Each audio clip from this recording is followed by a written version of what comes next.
This tutorial is about Boyle's law. Boyle's law. So Boyle's law has to do with both pressure and volume. So the relationship between pressure and volume. So this question asks, describe the relationship between pressure and volume, draw a graph to illustrate. So the relationship between pressure and volume is an inverse relationship.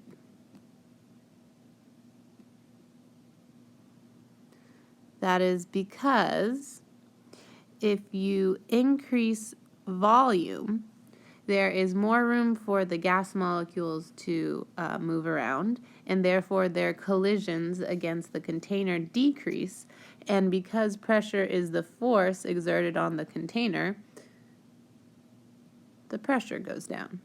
Or, in the opposite, if you decrease volume, then there's less space for those gas molecules to move around. Suddenly they are exerting a lot of force on their container, and that means their pressure is increasing. So the graph of pressure and volume looks like this. It is, if you increase volume, pressure will decrease. So again, with Boyle's law, to do a math problem, the equation is P1 times V1 equals P2 times V2.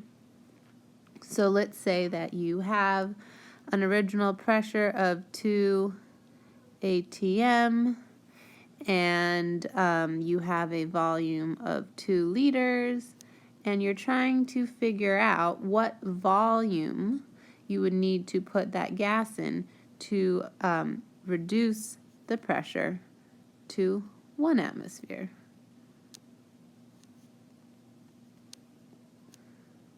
So remember, because it is an inverse relationship, if you want pressure to go down, you're going to have to increase that volume.